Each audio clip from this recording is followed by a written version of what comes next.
Hey guys, John Aiken here today from Web Canopy Studio, and I wanted to share with you some ideas I had around creating more sales opportunities within the next 30 days. So I wanted to build a list for you to walk you through step by step the 4 steps to creating more sales opportunities in the next 30 days. So I think the biggest thing that you guys have to realize when you're trying to create opportunities inside of your sales funnel is it's not about going out and finding new leads, usually. Now, if you have no leads, that's a different story. It's about utilizing the database you already have.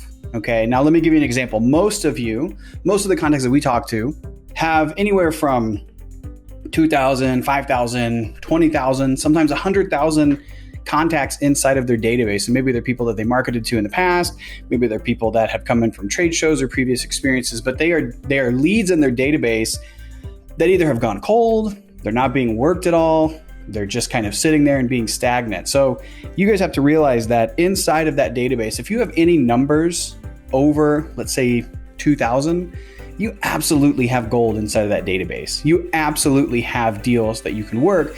It's just about how to find them and how to prime them in order to get them to warm up. So the 4 steps to create more sales opportunities in the next 30 days. Number 1, the first thing you want to do is pretend like these people have never heard from you before.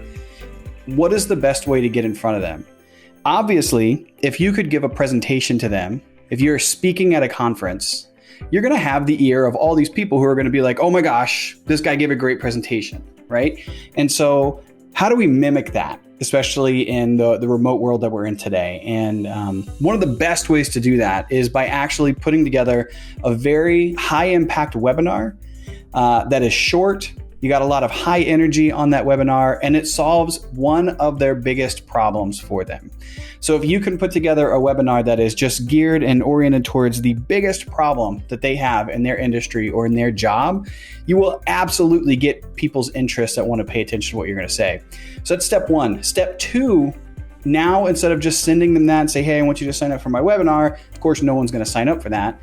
You have to create 4 to 5 emails that are going to be really engaging, really piquing their interest, really going after the kind of information that they need to have solved.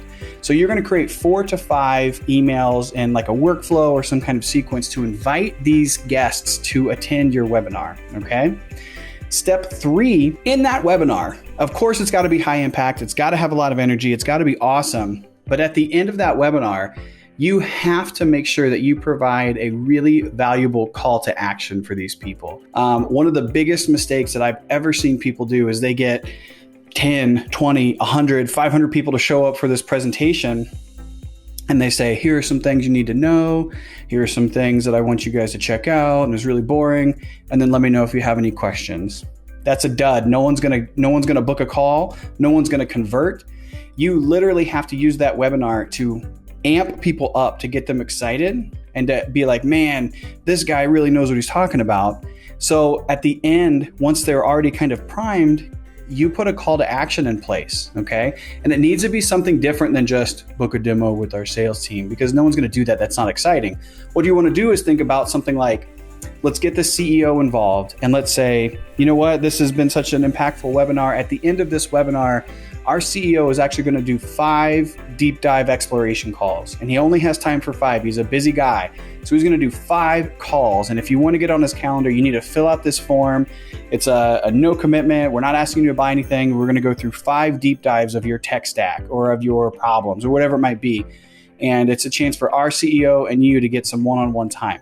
Now, that is a fantastic way to provide scarcity, to provide excitement, to provide an opportunity that they can't get if they just go to your website, right? So that's a very unique way to get people to book a call. So something like that, that's different than just book a call. You can book it on our website. That's boring. No one's going to do that. The 4th thing, you have to create an impeccable follow-up sequence.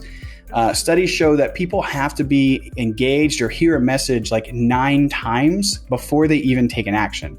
So a lot of the times when we do webinars, our follow-ups are 4, 5, 6 emails long that might be a little bit more a little bit closer in action at the beginning, and then it kind of spaces out. But we're also including things like some personalized phone calls from our sales team. We're going to include some personalized reaching out on LinkedIn. So we want to make sure that we're really capitalizing all the different avenues that we can to have this awesome, impeccable follow-up to remind people of this opportunity to book calls with your CEO, or whatever that special opportunity is. And again, make sure that we're providing that scarcity. We're making people realize, hey, this is something that is unique and it's special specifically to you. A few last things for this webinar, which you really want to make sure it's not about your product or your service. That's like a red flag. If you're talking about the 3 ways to use, insert your product name here, that's a bad idea. Maybe for some people, that's a good idea. But if you're trying to warm up a completely cold audience, they don't know who you are. So they're not going to want to learn about your product. You want to talk specifically about their product or about their problem. And then when you're inviting people, this is the last tip, and then I'll leave it with this. Make sure you're making it exclusive. This is an invite-only special event. You cannot find this on our website. You cannot find this on social media. We chose you, Mr. Prospect, because you fit the kind of people that we think are going to get the most benefit out of this high-impact webinar. So we wanted to invite you. So that's it, guys. Those are 4 steps to create more sales opportunities in 30 days. I hope it's helpful. Let me know if you have any questions. Thank you.